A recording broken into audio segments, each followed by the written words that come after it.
Hey guys, back by popular demand, episode 3, iListening podcast. So right off the bat, episode 3, yeah, that's it. So right off the bat, just want to talk about, address you guys about a couple things. Generally, I like to keep the mood on the podcast quite light. Get a lot of emails saying that my podcast, helps brighten up your day, and that's awesome. I really appreciate all those. Keep sending them. Like, I love hearing this. It really is really nice. But today, like I said, like to keep it brighter, but got to be a bit more serious for today episode. So right off the bat, there were some in last week Thanksgiving special. There were some misinformations presented in the episode. Me personally, I have a lot of integrity and take great pride in this podcast.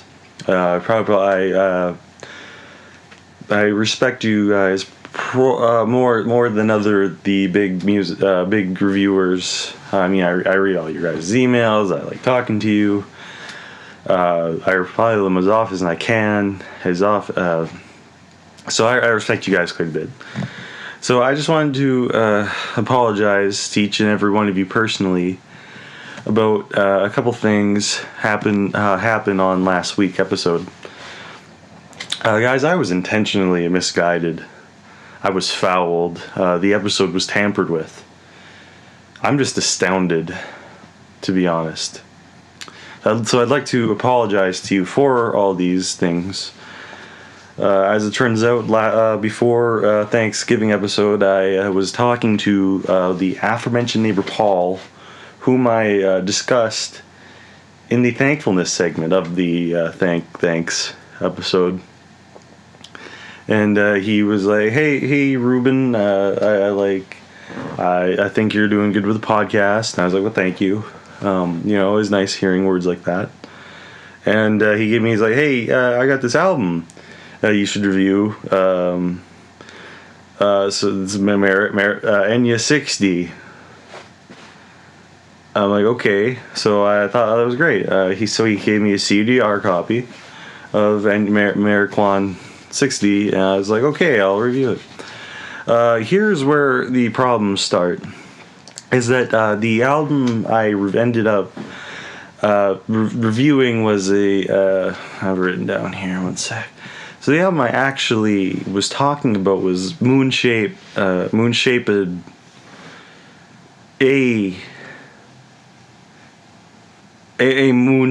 pool by Radiohead, or Moon-Shaped Pool is what I actually reviewed. I did not know this at the time. So honestly, if I could go into all your download folders personally and rename the American A album to the American A album review name to Shaped Pool, I would do just that, just to help free the podcast from the treachery that has befallen it from course of my neighbor Paul. And in the same, I'd like to take a moment to officially revoke the thankfulness I stated I had for Paul for helping me change my tire last week episode. So that's done. I'm out, folks. I'm done. If I could go into the download folders of each and every one of you and just edit out that section of the thankful podcast, I would.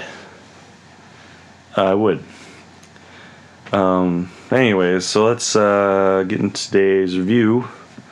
It is a Rick Astley 50. Rick Astley, Irish lounge singer. So I'm reading this off of a press statement. Got Rick's label was nice enough to send me a press copy and listening version of the album, pressed statement and a listening copy for me to review, and I really appreciate that. Good on them. And just as a just quick aside, I know if you guys have, well, I know some of you do. If you guys have labels, feel free anytime. Just send me a record listening copy, whatever. I will review it and give it a fair review on the podcast. So keep that in mind if you ever have. Yeah. So Rick Astley says famous for meme reasons on here. Anyways, the record, as far as it goes, I think he sings real nice. Probably his best album in a couple of years, honestly. But yeah. Only real problem is that with album is well, I think he sings real nice. Has a lot of good songs and good lyrics. Only complaint issue is where are the features? Where are the features on this album? There could be. I mean, I was talking about a couple weeks ago. Did Danny Brown record actress have? Anyways, he had everyone on there from Kanye and Brielle, and why aren't they on the Rick Astley 50? Like even Danny Brown on this, I think that'd be good. Like I think having a bunch more different voices would enable Rick to have to explore many more themes and have voices, maybe some more lyrics, different ideas. Potentially dealing with backstabbing neighbors would be good. Yeah. So I believe this will be a potential Grammy winner album. Even maybe beating out Megadeth for Album of the Year. Maybe. You never know. So my recommended listening experience for this album would be, it's pretty good in the car, honestly. I have it in my car, the listening copy they sent, his label, and his voice even just carries over the blown out speakers of my car, so I can only imagine that it would be even the better than on your guys's. So anyways, that about does it for the review, and maybe we'll move on to an email now. Oh, and I guess at the beginning of the episode I forgot to introduce myself.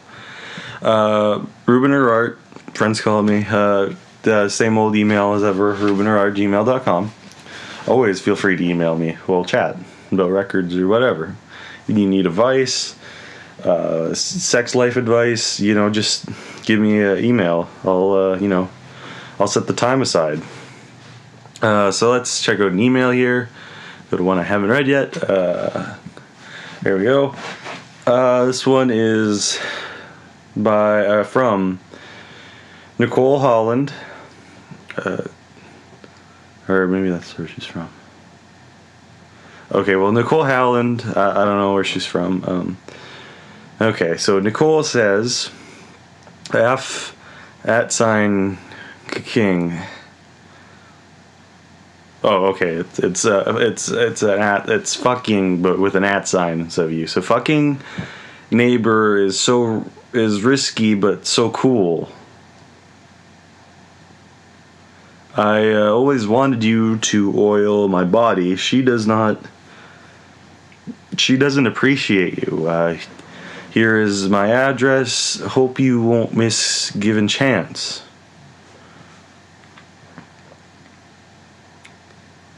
Well, thank you for the email, Nicole. That's pretty. I always appreciate the kind words. Only issue with it is you say your address was included, but it is not. So feel free to email me with your address. It says you're a neighbor. But this is it says you're my neighbor, but I don't know which apartment you're in. It's a big building. I got probably 60 people at least. So just hit me up again with your address, and we'll talk. All right. So that about does it for this week's episode of iListening episode 3. As always, feel free to email me at reubenorart@gmail.com, and check out the Bandcamp I have up now. It's iListening.bandcamp.com, and have a nice day.